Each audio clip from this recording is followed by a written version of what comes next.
Hi everyone, রাখি পূর্ণিমার অনেক অনেক শুভেচ্ছা। তোমাদের ছোটদেরকে অনেক ভালোবাসা এবং বড়দের প্রণাম।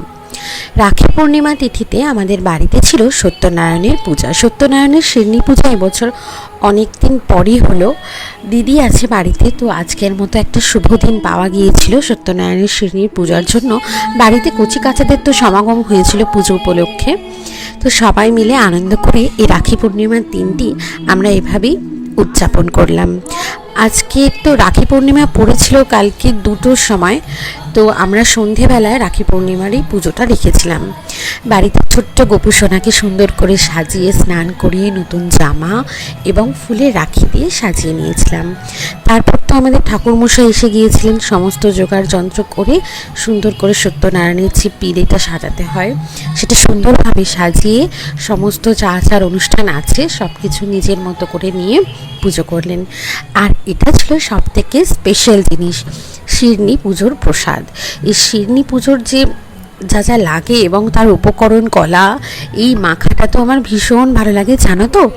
ছোটোবেলায় না আমার মামার বাড়িতে এই সত্যনারায়ণ পুজোতে আমার আরেক দিদা, দুটো দিদা মিলে এই পুজোর সমস্ত জোগাড় করতেন এবং সেটা দেখেই আমরা বড় হয়েছি।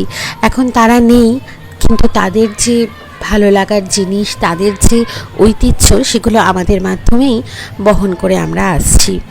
তো শিরনির যে সুন্দর একটা চারিদিকের পরিবেশ ধূপধুনোর সঙ্গে মিলেমিশে আখের গুড়, কলা এবং পেস্তা, কর্পূর সব কিছুর যে একটা সুন্দর গন্ধ তৈরি হয় এবং এই যে সুগন্ধটা মনে হয় যেন কোনো একটা ঐশ্বরিক ব্যাপার আছে।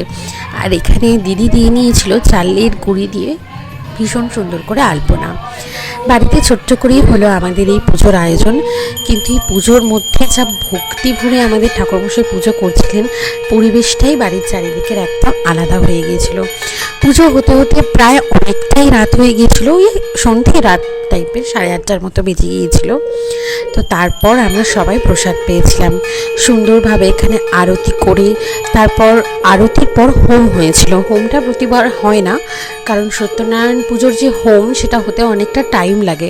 তো সব সময় তো যখন কোনো বিশেষ বিশেষ দিনের পুজো থাকে, তখন তো আমাদের পুরোহিতেরও অনেক চাহিদা থাকে চারিদিকে, তো ওনারও অনেক পুজো থাকে, চাপের মুখে ওনার হয়ে ওঠে না।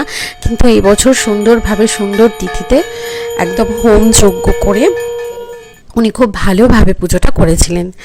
আর এই দেখে নাও আমাদের গোপাল থেকে শুরু করে সমস্ত ঠাকুর ঘরটা কি সুন্দর সেজে উঠেছে, সুন্দরভাবে পুজো হয়েছিল।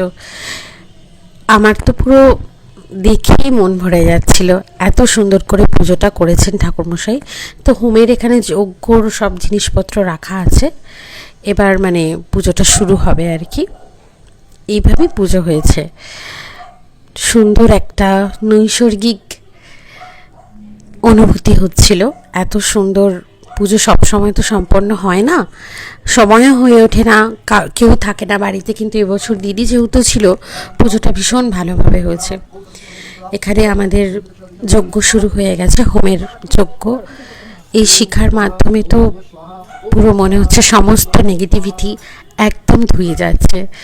আমার তো পুজো আর্চা করতে ভীষণ ভালো লাগে, কিন্তু সময়ের অভাবে বা কখনো কখনো মনটাই খারাপ থাকে, বা এমনই হয় যে ইচ্ছে হলো না। কিন্তু আবার যখন মানুষের একটু শান্তি দরকার হয়, বিশেষত আমার যখন মনে হয় একটু কোথাও যেন একটু শান্তি খুঁজে পাচ্ছি না, তখন মনে হয় একটু পুজো দিলে, একটু মেডিটেশন করলে সত্যি মনটা সত্যি অনেক শান্ত হয়। আর সত্যনারায়ণ পুজো আমাদের শুরু হয়েছিল অনেক ছোট থেকে, বললাম না মামার বাড়িতে পুজো হতো, তারপর একে একে আমাদের ঠাকুর ঘর হলো, ঠাকুর প্রতিষ্ঠা হলো, তারপর আমাদের বাড়িতে মা প্রায় বছরে 2-3বার সত্যনারায়ণের শিরনি দিয়ে থাকতেন। আর এই বছর অনেক বছর পর দিদি বাড়িতে ছিল এবং সত্যনারায়ণ পুজো হলো। তারপর আরতি হলো, হোমের পরে আরতি হলো, আরতির পরে মা পুষ্পাঞ্জলি দেবে এবং পুষ্পাঞ্জলির পরে পুঁথি পড়ে সত্যনারায়ণের তারপর আমাদের পুজো সম্পন্ন হবে।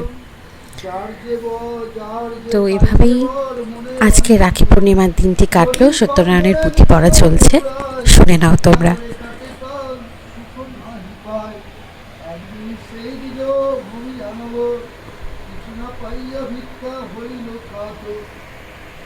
সকালে এসে দীপ্ত নিঃসারিত মনে কান্দিতে লাগিল দিল ভিক্ষার কারণে বড় হইল সত্যটি দয়াময় প্রভুদেব সত্য নারায়ণ ফকিরের বসে তারে দিল ধর্ষণ যে করে নারায়ণ শুনি মহাশয় কি কারণে করো তুমি বসিয়া না পদ্মটি না হয় সিদ্ধ তাহারও কামনা তাই গৌর হরিব মাধব বাচি মাধব মাধব হৃদি স্মরন্তি সাধব হরে হরে হরে রাম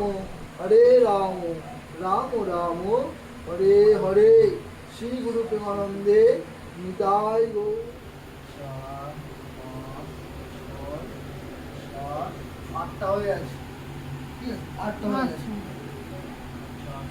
হলো আর বেল পাতা হলে চারটে গণেশকে আর 4টে লক্ষ্মীকে দিয়ে দেবো আর 4টে শিব মহাদেব পুজো শ্রাবণ মাস 3 4 12 লক্ষ্মী গণেশ মহাদেব 3 4 12 কটা আছে